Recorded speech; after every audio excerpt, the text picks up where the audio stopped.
ঘটনাটি ঘটেছিল আজ থেকে 22 বছর আগে। তখন আমার বয়স ছিল 16 বছর। সে সময় আমি ক্লাস 9 থেকে ক্লাস 10-এ উঠি। আমাদের গ্রামে একটি ছোট্ট হাই স্কুল ছিল। সে সময় সেখানে প্রায় 150 জনের মতো ছাত্রছাত্রী পড়াশোনা করতে পারত। তো আমরা হাই স্কুল জীবন সেখানেই শুরু করি। পুরো স্কুল মিলে যে কজন ভালো স্টুডেন্ট ছিল তাদের মধ্যে আমিও একজন ছিলাম। তখন আমাদের ক্লাসের ফার্স্ট বয় ছিলাম আমি। আর পড়াশোনায় ভালো হওয়ার কারণে প্রায় সকল শিক্ষক শিক্ষিকা আমাকে অনেক পছন্দ করত। একজন স্কুল পড়ুয়া ছাত্র হিসেবে অন্য 8-10টা ছেলের মতো আমারও কিছু বন্ধু ছিল। ওদের মধ্যে আমাদের সবচেয়ে ক্লোজ ফ্রেন্ড ছিল আনন্দ। ব্যক্তিগত কারণে আমি আনন্দ ছদ্মনাম ব্যবহার করলাম। আনন্দের সাথে আমার বন্ধুত্ব হয়েছিল ক্লাস 6-এ ওঠার পর। স্কুলে আমরা দুজন সবসময় একই বেঞ্চে বসতাম। আমরা দুজন এতটাই ক্লোজ ছিলাম যে স্কুলে দুষ্টুমি করে ও মার খেলে আমি অযথা দোষ ঘাড়ে নিয়ে মার খেতাম। মাঝে মাঝে রাতে ও আমার বাসায় ঘুমাতে আসতো, আবার কোনো কোনো দিন আমিও ওর বাসায় ঘুমাতে যেতাম। রোজ সকালে স্কুলে যাওয়ার জন্য ওই আগে আমাকে ডাকতে আসতো। একদিন সকালে স্কুলে যাওয়ার জন্য ডাকতে এসে ও আমাকে বলল, বন্ধু, আজ আমাদের গ্রামের ছেলেদের সাথে পাশের গ্রামের স্কুলের ছেলেদের ফুটবল ম্যাচ আছে। গতকাল ওরা আমাদের বলেছিল টিমে 2 জন প্লেয়ার শর্ট আছে, তো তুই তো খেলতে চাস, তাহলে কালকে তুই আর আমি ওই বন্ধুকে ডেকে নিয়ে আসি।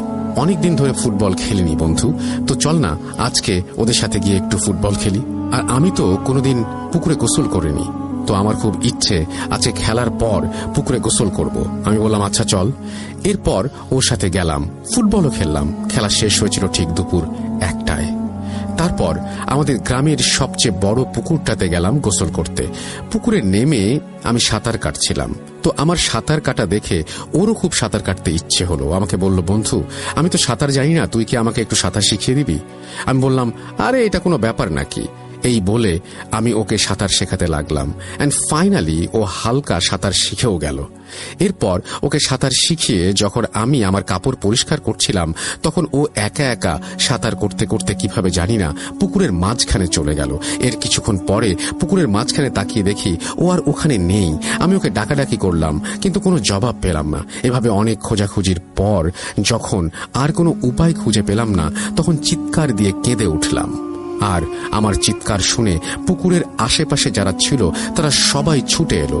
তারা আমার কাছে সবকিছু শুনে সবাই পুকুরে নেমে খোঁজাখুঁজি করতে লাগলো। এভাবে 1 ঘন্টা পর পুকুরের অন্য পাড়ের এক কোণা থেকে একজন লোক আমার বন্ধুর মৃত লাশ উদ্ধার করল। এই দৃশ্য দেখে আমি সঙ্গে সঙ্গে জ্ঞান হারিয়ে ফেললাম।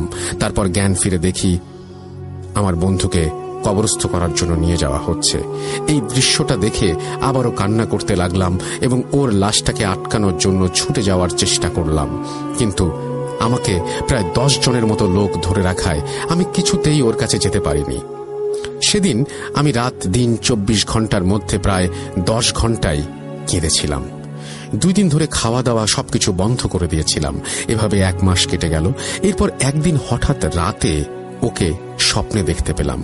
স্বপ্নেও আমাকে বলছিল, বন্ধু, তোকে ছাড়া আমি এখানে খুব কষ্টে আছি, আমি এখানে একা থাকতে পারছি না, তুই প্লিজ আমার কাছে চলে আয়।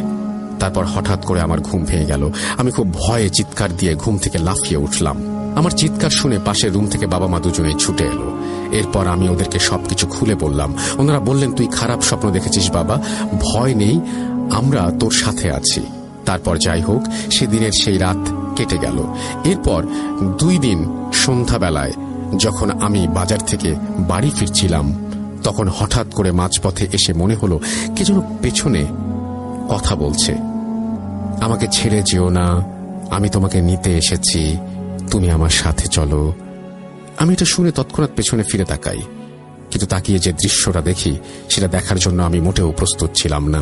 আমি দেখি কাফনের কাপড় পরিধানকৃত একটা লাশ আমার দিকে এক পা করে এগিয়ে আসছে। লাশটির পা আমাদের মতো স্বাভাবিক পা ছিল না। এটা দেখে আমি চিৎকার দিয়ে উঠি এবং খুব সজোরে বাড়ির দিকে দৌড় দেই। বাড়িতে পৌঁছে জ্ঞান হারিয়ে যায়। এরপর বাবা মা আমার মুখে পানি ছিটিয়ে বেশ কিছুক্ষণ পর আমার জ্ঞান ফেরায়। জ্ঞান ফেরার পর বাবা মাকে সবকিছু খুলে বললাম। সবকিছু শুনে তারা আমাকে আমাদের মসজিদের ইমাম সাহেবের কাছে নিয়ে গেলেন। ইমাম সাহেব সব শুনে আমাকে কিছু ঝাড়ফুঁক দিলেন আর একটু পানি পরিয়ে আমাকে খাইয়ে দিলেন। তারপর আমি বাবা মার সাথে বাড়িতে চলে আসলাম। সেদিন রাতে আমার খুব ভয় লাগছিল, তাই রাতে আমার বাবা মার সাথে ঘুমিয়েছিলাম।